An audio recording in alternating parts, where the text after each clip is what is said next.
All right, so what we're going to do now, we're going to factor, each polynomial. Now, what that basically means is find the factors, right? And when you see a question like this, keep in mind you will always have brackets, right? Now, we have two terms here, 4x squared and 7x, right? Now we can see the 4 has an x squared, the 7 has an x. So x is common in both, right? So we're going to take out the x, but remember, we always take out the x with the smallest exponent, and you can see that this exponent of this x is 1, this exponent of this x is 2. So we'll take out the x with the exponent of 1. And now we open up our brackets because we're going to always have brackets when we factor, So now x multiplied by what will give us 4x squared? Well, that will just be 4x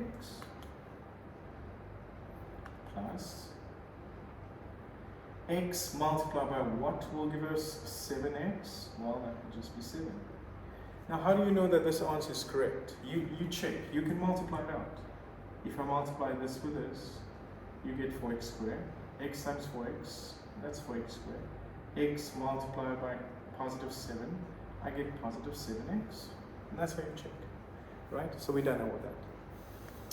Now, for number 2, right, we have 3 terms, right?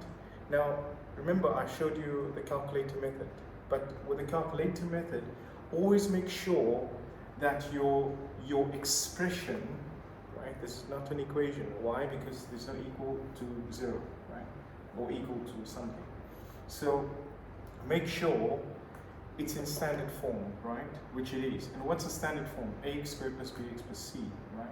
So my a is 1, you can see there. My b is negative 13, and my c is positive 14, And now I just go to my calculator, go to mode number 5 and number 3, and my a is 1, my b is negative 13, and my c is positive 14. Now the calculator is going to give you these answers here. x1, first x will be 8, and the x2, the second x value, is going to be 5. Now keep in mind the calculator gives us the final answer, right? But we should have brackets. So we'll just put this in brackets. But when you do that, remember, always take the opposite sign, right, of the final answer. What's the sign of positive 8, which is negative 8? So in bracket, I'm going to have x minus 8, because the opposite of positive 8 is negative 8. And now in the bracket, we're going to have x. This is positive 5, so in the bracket it's going to be negative 5. And you can check your answer by multiplying it out using the FOIL method and see if you get that. If you get this, then you know your answer is correct. So always check your answer, right? So let's move on to number 3.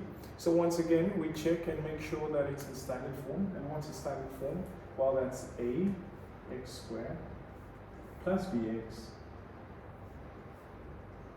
plus c, right? So what's my a? My a is 1. My b is 2, and my c is negative 24. Once again, I go to my calculator mode, number 5, number 3. So my a is 1, my b is 2, and my c is negative 24. Now keep in mind, the calculator is going to give the final answer. So my x sub 1, that's going to be equal to 4, and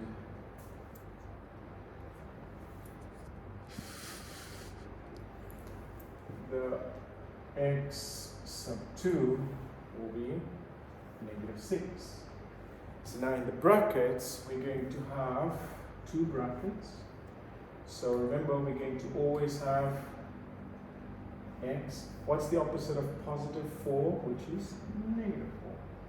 What's the opposite of negative 6? Will be positive 6. So x positive 6. And that's basically how you do it. Boom.